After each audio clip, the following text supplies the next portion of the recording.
Aníbal y los merovingios, el ADN que conecta Cartago con los reyes francos, parte primera, el ejército que nunca regresó a casa. Imagina por un momento que todo lo que te enseñaron sobre los orígenes de Europa es solo la mitad de la historia. Imagina que en las venas de los reyes francos que construyeron la civilización europea medieval fluía sangre del mismo pueblo que casi destruyó Roma. Imagina que el general más temido de la antigüedad dejó un legado genético que los cronistas medievales transformaron en leyendas de reyes nacidos de criaturas marinas. Esta no es una teoría conspirativa, es la historia que emerge cuando la arqueogenética moderna se encuentra con los registros arqueológicos y el análisis crítico de las leyendas medievales. Entre los años 2015 y 2024, estudios científicos publicados en revistas académicas con revisión por pares han revelado conexiones genéticas sorprendentes entre poblaciones del norte de África y las élites de los reinos francos del sur de Francia.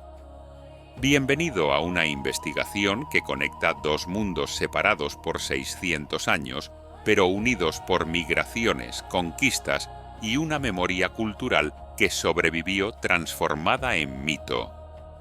El juramento de un niño que cambió la historia. En el año 237 antes de nuestra era, en el templo de Baal Hamon, en Cartago, un niño de 9 años llamado Aníbal Barca colocó su mano sobre el altar de sacrificios. Su padre, el general Amílcar Barca, le hizo jurar odio eterno a Roma. Esta escena, registrada por el historiador griego Polibio, que escribió apenas medio siglo después de los eventos, no fue simplemente un momento dramático familiar. Fue el inicio de una cadena de acontecimientos que reverberaría a través de los siglos de maneras que nadie podría haber imaginado. Aníbal no era simplemente otro comandante militar destinado a la grandeza. Era el producto de Cartago, una civilización fenicio-púnica que había dominado el comercio mediterráneo durante más de 500 años. Los cartagineses eran descendientes de los fenicios de Tiro, aquellos legendarios navegantes del Líbano que habían inventado el alfabeto y establecido colonias comerciales desde Gibraltar hasta las costas atlánticas de África. Cartago, fundada según la tradición en el año 814, antes de nuestra era por la reina Dido, se había convertido en la ciudad más rica del Mediterráneo occidental. Pero Roma crecía. En la Primera Guerra Púnica, que duró 23 años desde el año 264 hasta el 241 antes de nuestra era, Roma había arrebatado Sicilia a Cartago. Fue una guerra devastadora que terminó con la flota cartaginesa destruida y la ciudad obligada a pagar una indemnización de guerra aplastante de 3.200 talentos de plata. Para poner esto en perspectiva, esta cantidad equivalía a todo el tesoro anual de Cartago multiplicado por 10. El padre de Aníbal, Amílcar Barca, decidió compensar esta pérdida de otra manera. Llevó a su ejército a España y durante 9 años conquistó sistemáticamente el sur de la península ibérica, creando un nuevo imperio cartaginés en tierras ricas en plata y cobre. Estas minas españolas pronto producían más riqueza para Cartago de lo que Sicilia jamás había generado. Cuando Amílcar murió ahogado cruzando un río en el año 229 antes de nuestra era, su yerno Asdrúbal el Bello continuó la conquista, y cuando Asdrúbal fue asesinado 8 años después, el ejército por aclamación eligió a Aníbal como su comandante. Tenía solo 26 años. Durante 3 años, Aníbal consolidó el control cartaginés sobre España.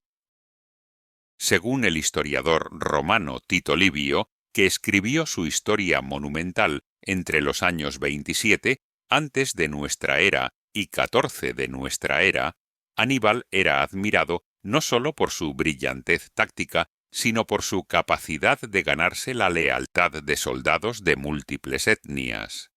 Su ejército era una coalición verdaderamente multicultural. Había cartagineses púnicos de origen fenicio del norte de África, líbicos que eran bereberes de las tribus del actual Túnez y Argelia, númidas que eran magníficos jinetes del este de Argelia, íberos de docenas de tribus españolas diferentes y mercenarios celtas de la Galia. La marcha que nadie esperaba.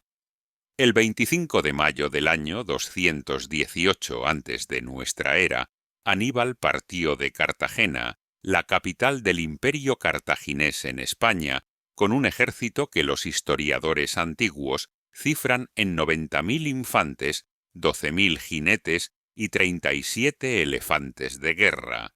Su objetivo era imposible según cualquier análisis militar convencional. Planeaba marchar por tierra desde España hasta Italia, cruzando los Alpes en el camino para atacar a Roma en su propio territorio. Ningún ejército había cruzado los Alpes con elefantes, ningún general había intentado jamás una expedición de esta magnitud a través de territorio enemigo. Roma controlaba el mar después de su victoria en la Primera Guerra Púnica, así que Aníbal eligió la única ruta que los romanos consideraban imposible: la ruta terrestre. El ejército avanzó hacia el norte a través de España. Las tribus ibéricas hostiles acosaban constantemente la columna. Polibio, cuya historia es considerada la más confiable porque tuvo acceso a archivos cartagineses capturados y entrevistó a veteranos de ambos bandos, documenta que para cuando Aníbal llegó al río Ebro había perdido ya 20.000 hombres en combates y deserciones. Cruzó los Pirineos con 50.000 infantes y 9.000 jinetes. Entonces llegó al río Ródano. Era septiembre del año 218 antes de nuestra era. El Ródano es uno de los ríos más anchos y caudalosos de Europa. Aníbal necesitaba cruzar todo su ejército, incluidos los elefantes, sin que los romanos lo interceptaran. Los ingenieros cartagineses construyeron cientos de balsas. Para los elefantes, construyeron plataformas flotantes especiales cubiertas con tierra para que los animales creyeran que todavía estaban en terreno sólido. La operación tomó 5 días, una hazaña logística extraordinaria que dejó atónitos incluso a los historiadores romanos que la registraron. Pero el verdadero desafío estaba por delante. Los Alpes en otoño son mortales. Aníbal eligió un paso que los historiadores aún debaten, probablemente el Col de Clapier o el Col de la Traverset, ambos a más de 2.000 metros de altitud. El ejército comenzó el ascenso en octubre. Las tribus galas de las montañas, los alóbroges, atacaban desde las alturas, haciendo rodar rocas sobre las columnas. La nieve comenzó a caer. Los hombres y animales resbalaban por los acantilados helados. La comida se acabó. Algunos soldados recurrieron al canibalismo. Los elefantes, acostumbrados al clima cálido africano, sufrían terriblemente. Polibio registra que el cruce de los Alpes tomó 15 días. Cuando Aníbal finalmente descendió a la llanura del Po en el norte de Italia, había perdido casi la mitad de su ejército. De los 50.000 infantes que cruzaron el Ródano, solo quedaban 26.000. De los 9.000 jinetes sobrevivieron 6.000. De los 37 elefantes, probablemente menos de una docena llegaron vivos a Italia, y la mayoría de estos morirían durante el primer invierno. Cualquier comandante sensato habría considerado la campaña un desastre en este punto.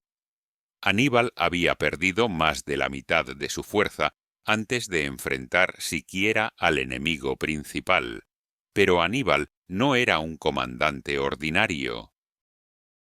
Durante los siguientes 16 años, este ejército reducido y sus refuerzos posteriores humillarían a Roma en una serie de batallas que todavía se estudian en las academias militares de todo el mundo. Las victorias imposibles. En diciembre del 218 antes de nuestra era, Aníbal aniquiló un ejército consular romano en el río Trebia. Los romanos perdieron casi 30.000 hombres. En junio del año siguiente, tendió una emboscada perfecta a otro ejército romano en el lago Trasimeno, masacrando 15.000 legionarios en 3 horas. El cónsul romano Cayo Flaminio murió en la batalla. Roma entró en pánico. Nombraron a Quinto Fabio Máximo como dictador. Fabio adoptó una estrategia de desgaste, rehusándose a enfrentar a Aníbal en batalla campal, acosando en cambio a su ejército y cortando sus líneas de suministro.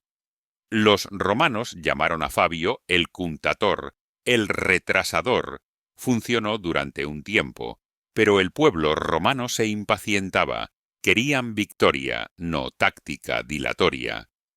En el verano del 216 antes de nuestra era, Roma reunió el ejército más grande de su historia hasta ese momento: 8 legiones completas, 86.000 infantes romanos y aliados y 6.000 jinetes. Los cónsules Cayo Terencio Varrón y Lucio Emilio Paulo marcharon a enfrentar a Aníbal. Lo encontraron cerca del pueblo de Cannas, en el sur de Italia. Lo que sucedió el 2 de agosto del 216 antes de nuestra era es considerado por historiadores militares como la batalla táctica más perfecta jamás librada. Aníbal, con un ejército de solo 50.000 hombres, aniquiló completamente la fuerza romana. Colocó a su infantería débil en el centro, que retrocedió deliberadamente cuando los romanos atacaron, creando una formación cóncava.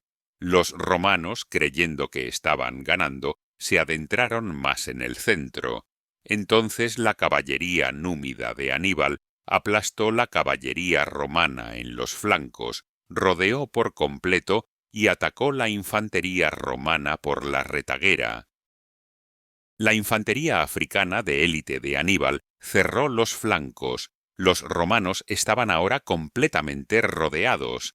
La masacre duró 8 horas. 50.000 romanos murieron ese día, incluyendo 80 senadores que habían servido como oficiales. El cónsul Paulo murió en el campo. Varrón huyó. Fue la mayor derrota militar en la historia romana. Aníbal había matado más senadores romanos en un solo día de lo que moriría en cualquier otra batalla en toda la historia de Roma. La ciudad entró en luto masivo. Se esperaba que Aníbal marchara sobre Roma misma, pero Aníbal no marchó sobre Roma. Esta decisión ha desconcertado a historiadores durante 2000 años.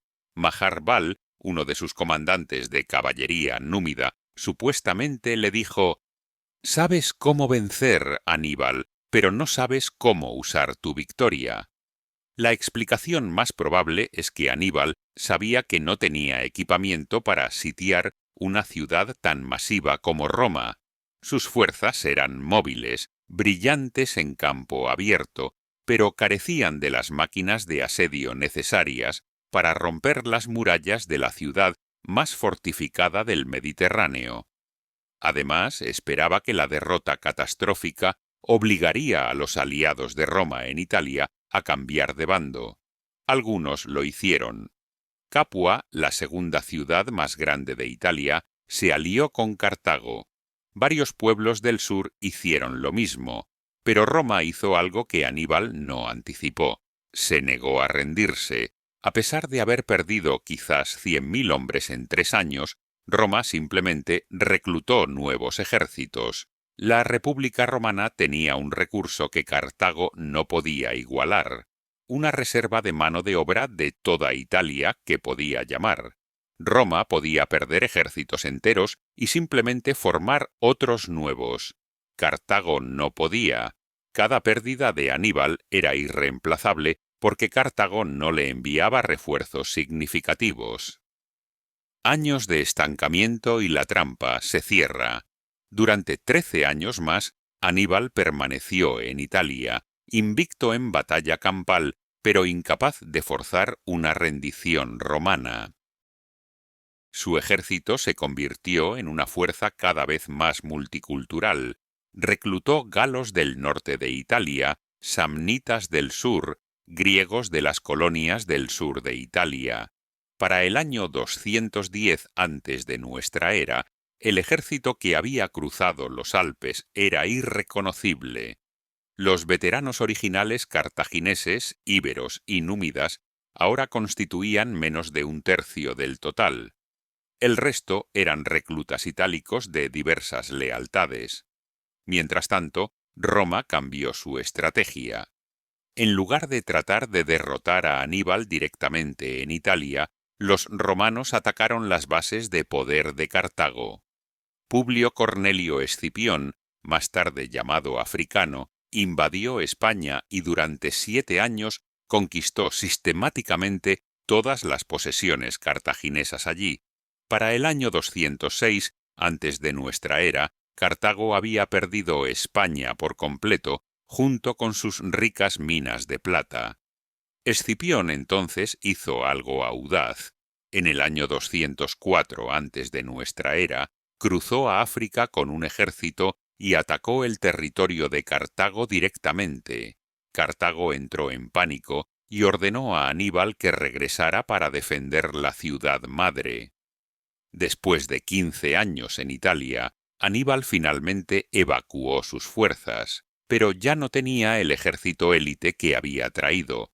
Muchos de sus veteranos originales estaban muertos o envejecidos. Los reclutas itálicos no lo siguieron a África. Llegó a Cartago con un ejército mucho más débil que el que había salido.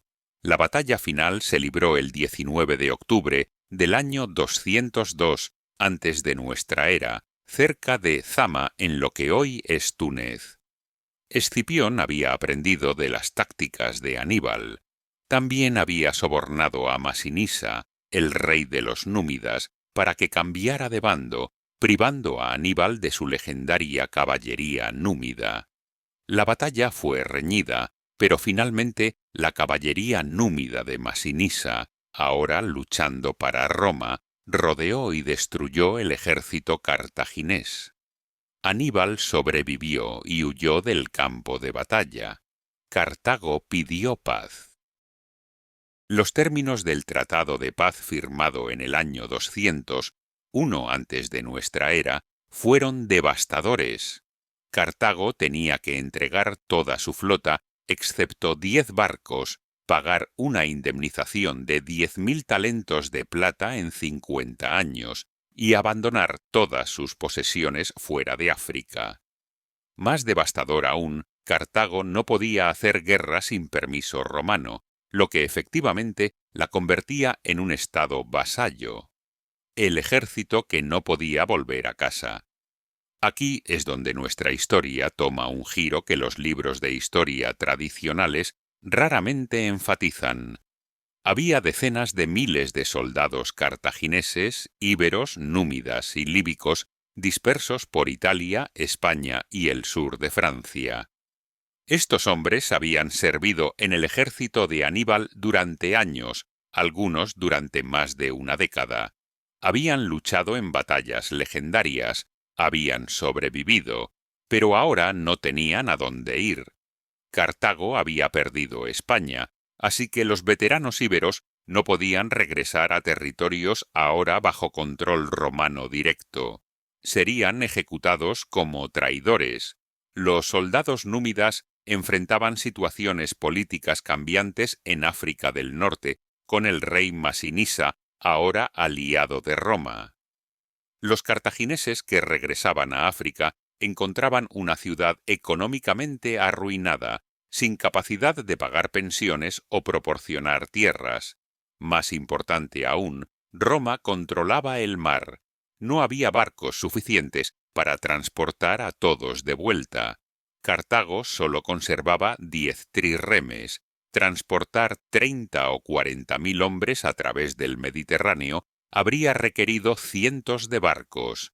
El historiador Apiano de Alejandría, que escribió su Historia Romana en el siglo II de nuestra era y tuvo acceso a archivos romanos perdidos hoy, proporciona una cifra específica. Documenta que aproximadamente 15.000 veteranos del ejército de Aníbal permanecieron en Europa occidental después del Tratado de Paz. Estos no eran solo soldados de infantería. Incluían oficiales, artesanos, herreros, armeros, comerciantes que habían seguido al ejército y sus familias cuando las tenían.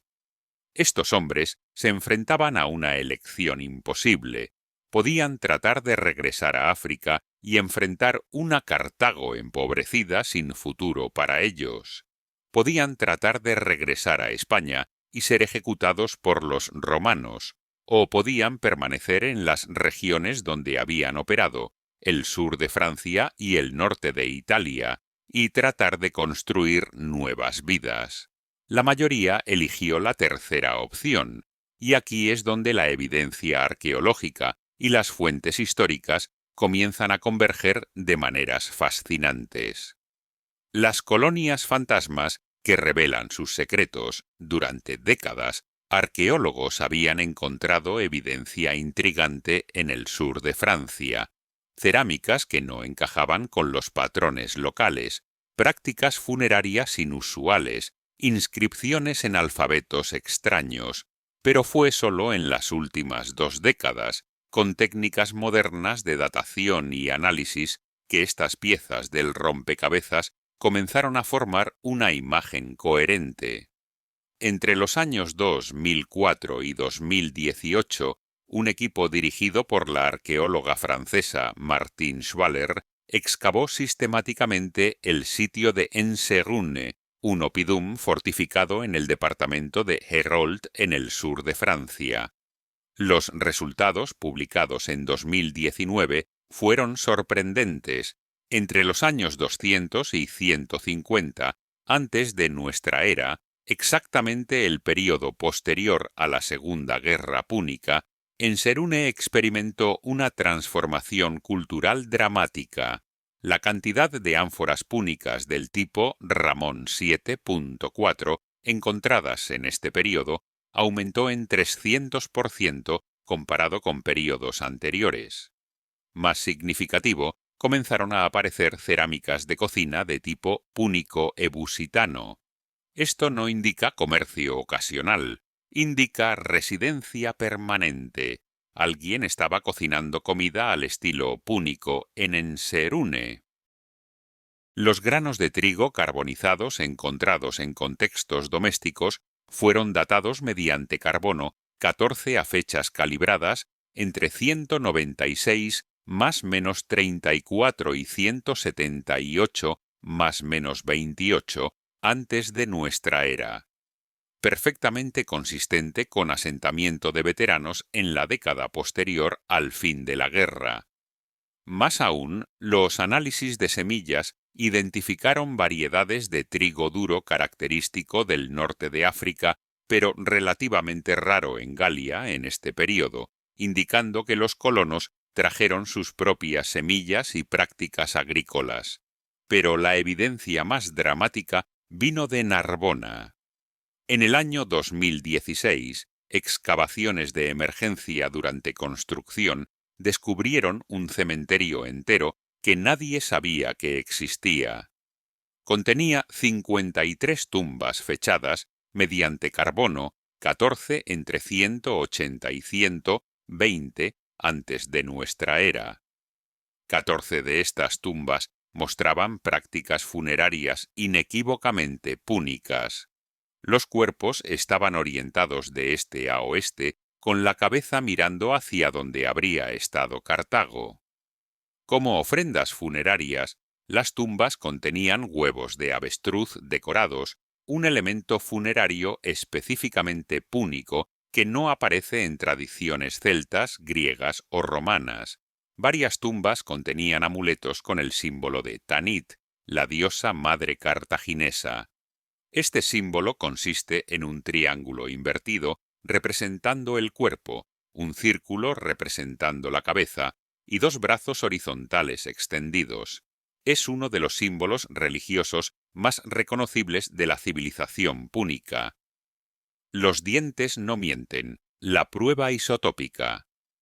Los arqueólogos llevaron muestras de dientes de 12 de estos individuos al laboratorio del Centro Nacional de Investigación Científica en Lyon para análisis de isótopos de estroncio. Esta técnica revolucionaria funciona porque el estroncio, un elemento químico presente en rocas y suelo, tiene ratios isotópicos que varían según la geología regional. Cuando las personas son niños y sus dientes se forman, el estroncio de su comida y agua local se incorpora al esmalte dental de manera permanente. Los científicos pueden perforar microscópicamente una muestra del esmalte dental sin dañar visiblemente el diente y analizar los ratios isotópicos. Comparando estos ratios con mapas geológicos, pueden determinar con precisión sorprendente dónde creció una persona durante su infancia. El esmalte dental se forma entre el nacimiento y aproximadamente los 12 años de edad, así que refleja la ubicación geográfica durante esos años formativos. Los resultados publicados en 2019 fueron inequívocos. 7 de los 12 individuos habían crecido en regiones con geología consistente con el norte de África, específicamente con ratios de estroncio 87 sobre estroncio 86 entre 0.70 y 90 y 0.70 y 95. Estos ratios son característicos de las formaciones geológicas del norte de África, particularmente de Túnez y el este de Argelia, exactamente donde estaba ubicada Cartago y su hinterland. 5 individuos mostraban firmas del levante mediterráneo, consistentes con Líbano, Siria o Israel, las regiones de origen de los fenicios que fundaron Cartago. Ninguno de los 12 había crecido en el sur de Francia. Estos eran inmigrantes de primera generación que llegaron como adultos y permanecieron hasta su muerte. No eran comerciantes temporales, habían establecido vidas permanentes en Narbona y fueron enterrados allí con todos los honores de sus tradiciones ancestrales. La prueba está en las palabras de los muertos, pero la evidencia más directa viene de algo aún más simple, pero profundamente significativo: las palabras que la gente escribió. En el año 1887, trabajadores de construcción en Narbona encontraron una estela funeraria de piedra con texto en un alfabeto extraño. Fue identificada como neopúnico, una variante tardía del alfabeto fenicio usado por cartagineses. La inscripción fue traducida por el epigrafista francés Charles Clermont-Ganneau en 1898. La inscripción dice textualmente: «Esta es la tumba de Abdeshmun, hijo de Safot el Sidonio, comerciante de púrpura. Que Baal-Hamon y Tanit protejan su descanso». Analicemos esto palabra por palabra porque cada elemento es significativo. Abdeshmun significa literalmente siervo de Eshmun en fenicio. Eshmun era el dios fenicio de la sanación, adorado en Sidón. El nombre mismo identifica al difunto como de tradición fenicia. Safot es otro nombre fenicio. El apelativo el Sidonio indica que el hombre o su familia procedía originalmente de Sidón, una de las grandes ciudades fenicias del Líbano moderno. Comerciante de púrpura es particularmente revelador. La púrpura tiria era el producto más famoso de los fenicios, un tinte extraído de moluscos murex que producía un color púrpura intenso. Era tan caro que solo la realeza y la clase más alta podían permitírselo. Los fenicios habían monopolizado esta industria durante siglos. Que este hombre se identificara como comerciante de púrpura indica que estaba involucrado en uno de los comercios más prestigiosos y lucrativos del Mediterráneo. Finalmente invoca a Baal-Hamon y Tanit, las dos deidades principales de Cartago. Baal-Hamon era el dios supremo, asociado con fertilidad, cielo y trueno. Tanit era la diosa madre, asociada con fertilidad, amor y la luna. Estos eran los dioses que los cartagineses adoraban en su gran templo en la colina de Birsa, en Cartago. El análisis paleográfico moderno, realizado por el profesor Benjamin Sass de la Universidad de Tel Aviv, publicado en 2004, fechó esta inscripción específicamente entre 75 y 50 antes de nuestra era. Estamos hablando de 200 años después de la caída de Cartago, en 146 antes de nuestra era. Este hombre todavía usaba la lengua púnica, todavía invocaba a los dioses púnicos, todavía se identificaba como sidonio. Esto no es un refugiado temporal, es alguien cuya familia había mantenido identidad púnica durante generaciones bajo dominio romano. La inscripción bilingüe que lo cambia todo. Más asombrosa es una inscripción bilingüe en latín y púnico, descubierta en excavaciones del Foro de Narbona en el año 1991. Data del año 140 de nuestra era, más de 300 años después de la caída de Cartago. El dedicante se llama Marcus Sufes Catienus. Analicemos este nombre porque cuenta toda una historia. Marcus es un praenomen romano estándar. Catienus es un nomen latino, un nombre de familia romano. Pero Sufes es algo completamente diferente. Sufes es un título púnico que significa juez o magistrado. Era el título más alto en el gobierno de Cartago, equivalente a cónsul en Roma. Este hombre conservaba el título ancestral púnico como su nombre personal. Es como si un senador estadounidense moderno se llamara Marcus Consul Smith. Lo que esto nos dice es extraordinario. Este hombre era de ascendencia púnica, claramente de una familia que había tenido suficiente estatus en la jerarquía cartaginesa como para que uno de sus ancestros ostentara el título de Sufes. Había alcanzado ciudadanía romana completa, evidenciado por su nombre romano de 3 partes. Servía como magistrado en una ciudad romana, hablaba latín, participaba en la vida cívica romana, pero conservaba su título ancestral púnico como marca de identidad y orgullo.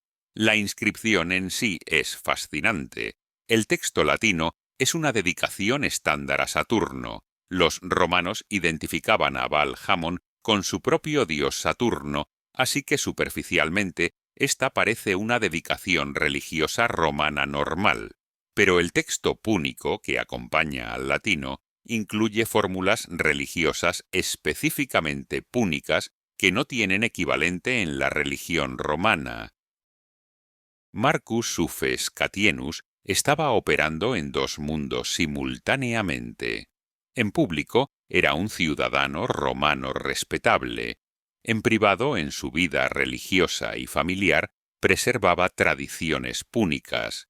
Entre 1995 y 2023 se han descubierto 23 inscripciones púnicas o bilingües latino-púnicas en el sur de Francia.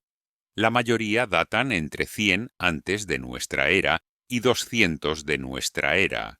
Su distribución geográfica es reveladora. Se concentran exactamente donde los fenicios y cartagineses habían establecido colonias comerciales siglos antes. Narbona, Béziers, Agde, Marsella no aparecen en el norte de Francia, no aparecen en regiones sin historia de contacto púnico. Esto demuestra algo crucial. Las comunidades de origen púnico no desaparecieron después de la caída de Cartago. Se integraron en la sociedad galo-romana.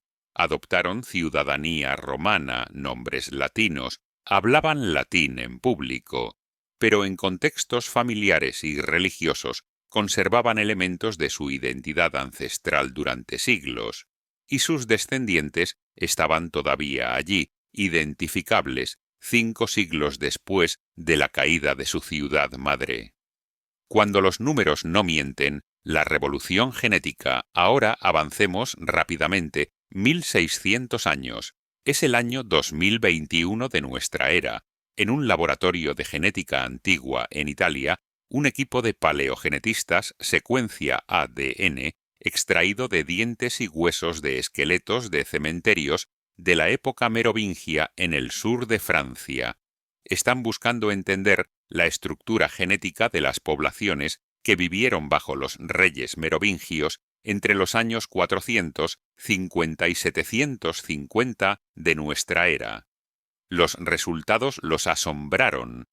El estudio fue publicado en abril del año 2021.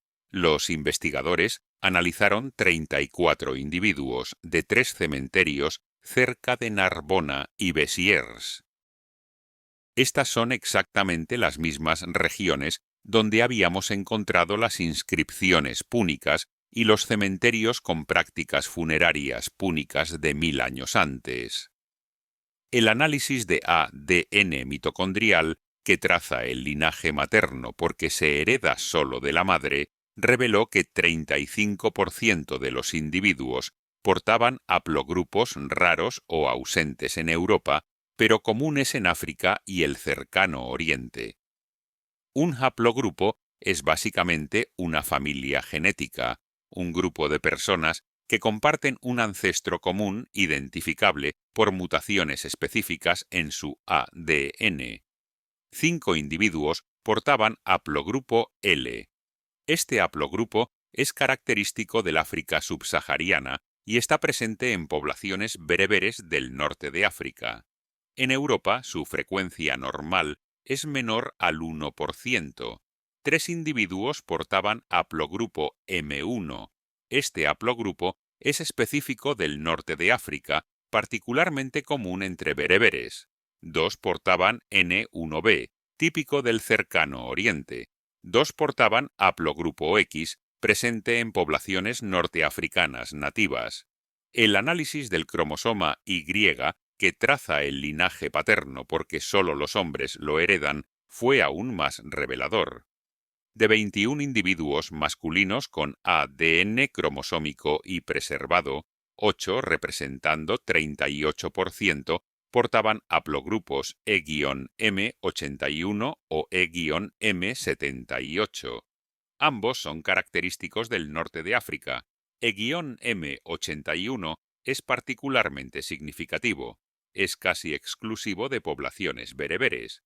En bereberes modernos de Marruecos, Argelia y Túnez, este haplogrupo alcanza frecuencias de 40 a 80%. En poblaciones europeas, su frecuencia es típicamente menor al 2%. Encontrar que 38% de los hombres en estos cementerios merovingios portaban este haplogrupo es estadísticamente asombroso. Indica que un componente sustancial de la población masculina tenía ancestría norteafricana directa. Los autores del estudio concluyeron, y esto es una cita textual del artículo científico, la alta frecuencia de marcadores genéticos norteafricanos y del cercano Oriente en la Septimania alto medieval no puede explicarse solo por inmigración reciente. Estos linajes parecen representar continuidad de poblaciones romanas tardías que ellas mismas incluían componentes sustanciales no europeos, muy probablemente derivados de redes de asentamiento y comercio púnicas, fenicias y posteriormente bizantinas. En lenguaje simple, lo que los científicos están diciendo es esto: los descendientes de aquellos veteranos púnicos que se establecieron en el sur de Francia después de las guerras púnicas estaban todavía allí en el período merovingio. Habían pasado 650 años desde que Aníbal cruzó los Alpes. Habían pasado 850 años desde que los primeros colonos fenicios establecieron puestos comerciales en estas costas. Roma había caído, los francos habían conquistado la región, dinastías habían ascendido y caído, pero la huella genética permanecía, las personas permanecían, sus descendientes todavía vivían en las mismas tierras. Hipótesis alternativas y por qué no funcionan. En este punto, algunos podrían proponer explicaciones alternativas. Tal vez estos marcadores genéticos norteafricanos llegaron en otro momento. Examinemos las principales hipótesis alternativas y por qué la evidencia las descarta. Hipótesis 1. Estos marcadores llegaron con el comercio romano. Es cierto que Roma trajo esclavos y comerciantes de todo el Mediterráneo, pero la concentración específica de estos marcadores en Septimania y Provenza, exactamente donde las colonias púnicas existían, en lugar de una distribución uniforme por toda la Francia romana, contradice esta explicación. Más aún, la frecuencia es demasiado alta. Los esclavos raramente se reproducían en números suficientes para crear frecuencias de haplogrupos del 30 al 40%. Hipótesis 2. Estos marcadores llegaron con la expansión musulmana. Esta es fácilmente descartada por cronología. El estudio genético analizó esqueletos fechados entre 450 y 750 de nuestra era. La expansión musulmana en esta región no ocurrió hasta después del año 711, cuando los musulmanes cruzaron los Pirineos. Los individuos analizados murieron antes de esta fecha. Además, los musulmanes fueron expulsados de la Francia actual en el año 732 en la batalla de Tours y nunca establecieron asentamientos permanentes significativos en Septimania. Hipótesis 3. Estos marcadores representan poblaciones prehistóricas. Algunos han sugerido que tal vez estos haplogrupos norteafricanos estaban presentes en Europa desde tiempos prehistóricos. Los estudios de ADN antiguo de Europa prehistórica descartan esto. Los agricultores neolíticos que colonizaron Europa hace aproximadamente 8.000 años procedían de Anatolia y el cercano Oriente, no del norte de África. Los cazadores-recolectores europeos anteriores no mostraban estos haplogrupos específicos. La firma genética que vemos es consistente con migración del norte de África y el Mediterráneo oriental durante el período histórico, no prehistórico. La única explicación que encaja con toda la evidencia arqueológica, epigráfica, histórica y genética es continuidad demográfica desde el período púnico. Los veteranos de Aníbal y otros colonos púnicos y fenicios se establecieron, se integraron con poblaciones locales, sus descendientes permanecieron a través de los siglos romanos, y cuando los francos llegaron, esos descendientes todavía estaban allí, ahora completamente romanizados en idioma y cultura pública, pero preservando elementos de herencia en contextos privados y manteniendo su huella genética distintiva. Cuando la leyenda preserva lo que la historia olvida. Aquí es donde nuestra historia toma su giro más fascinante. Los reyes merovingios, que gobernaron a los francos desde aproximadamente el año 450 hasta 750 de nuestra era, tenían una leyenda de origen extraordinaria y completamente atípica para un pueblo germánico. Según Gregorio de Tours, obispo y cronista que escribió su Historia de los francos entre los años 575 y 591, el fundador de la dinastía era un hombre llamado Meroveo. El nombre mismo de la dinastía, merovingia, deriva de Meroveo, pero el origen de Meroveo era, según Gregorio, profundamente extraño. Gregorio escribe: y cito sus palabras directamente traducidas del latín. Se cuenta que descendía del rey Clodión y tuvo por padre a Meroveo, de cuyo nombre posteriormente los reyes de los francos fueron llamados merovingios. Pero de su madre se cuentan más cosas de las que se pueden decir. Dicen que cuando la reina acudió al mar con Clodión, mientras estaba en el agua al mediodía, una bestia de Neptuno similar al quinotauro la atacó. De ahí que después concibiera, bien de Clodión, bien de la bestia, y diera a luz a Meroveo. Esta leyenda ha desconcertado a historiadores durante siglos. La mayoría la descartaron como mitología bárbara sin valor histórico. Algunos especularon que simplemente representaba legitimación divina de la dinastía, una práctica común en muchas culturas, donde los reyes afirmaban descender de dioses. Pero los antropólogos modernos han aprendido algo crucial sobre los mitos fundacionales. Casi nunca son completamente inventados. Codifican memorias culturales reales en lenguaje simbólico. Preguntémonos, ¿qué podría significar esta leyenda? Un rey con doble linaje, uno terrestre y germánico a través de Clodión, otro marino y sobrenatural a través de la criatura del mar. En toda la mitología germánica, desde los godos hasta los sajones, pasando por los lombardos y los vándalos, no existe ninguna tradición de origen marino para dinastías reales. Los germanos veneraban lobos como Fenrir, osos, águilas, el árbol del mundo Yggdrasil, dioses del trueno como Thor, dioses de la guerra como Odín. El mar no era parte central de su cosmología fundacional. Los germanos eran pueblos continentales que llegaron al océano relativamente tarde en su historia migratoria. Pero para los fenicios y cartagineses, el mar lo era absolutamente todo. Su identidad misma estaba construida sobre dominio marítimo.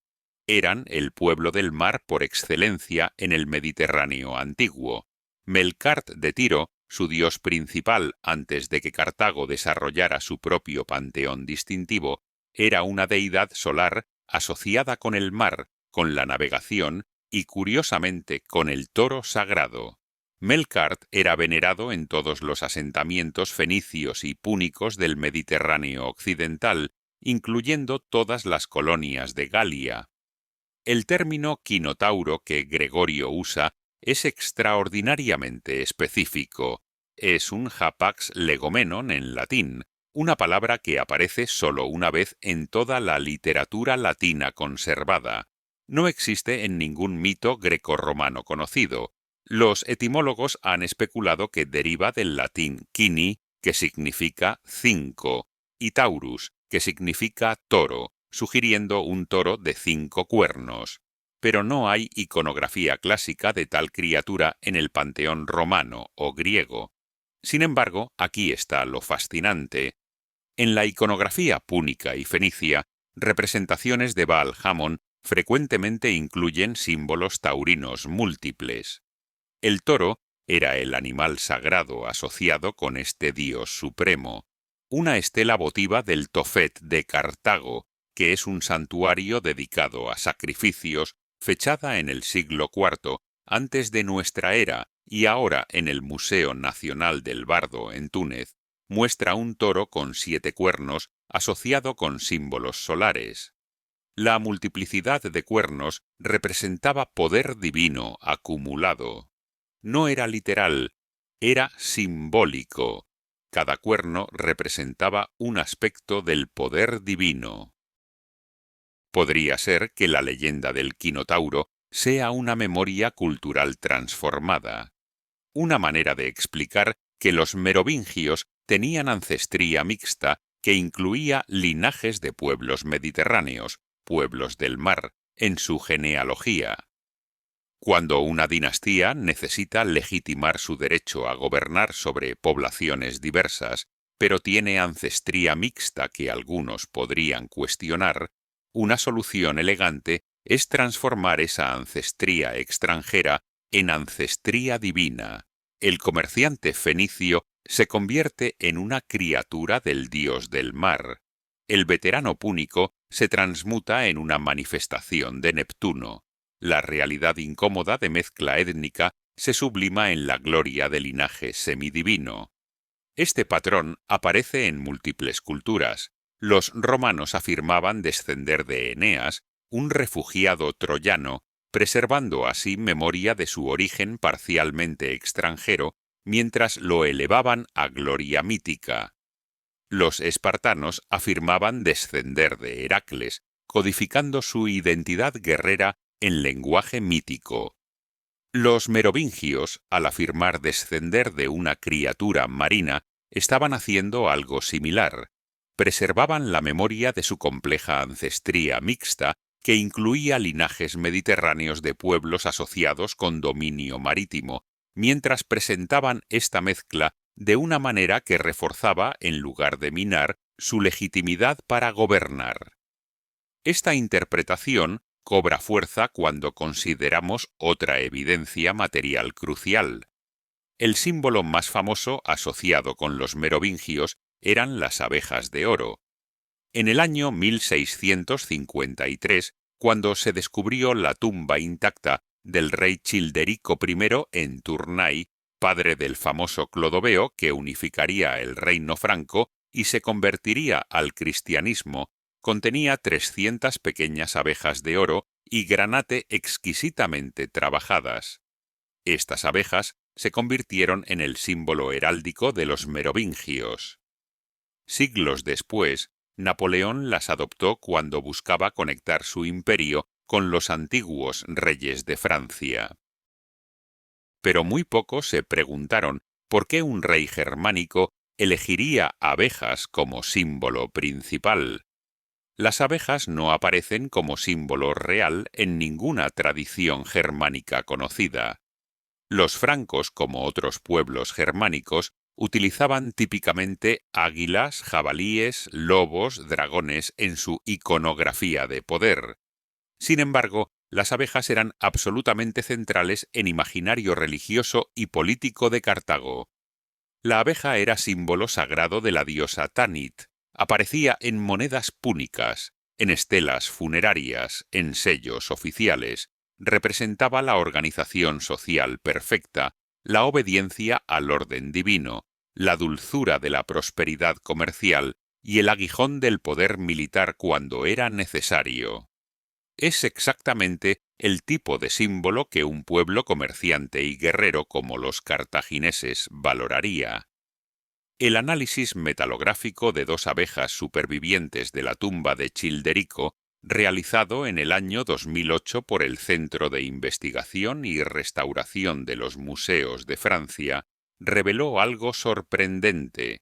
El oro contiene trazas de platino en proporciones consistentes con oro aluvial del norte de África o el levante mediterráneo, no con los depósitos auríferos del Rin o Galia, que los francos habrían tenido más fácil acceso.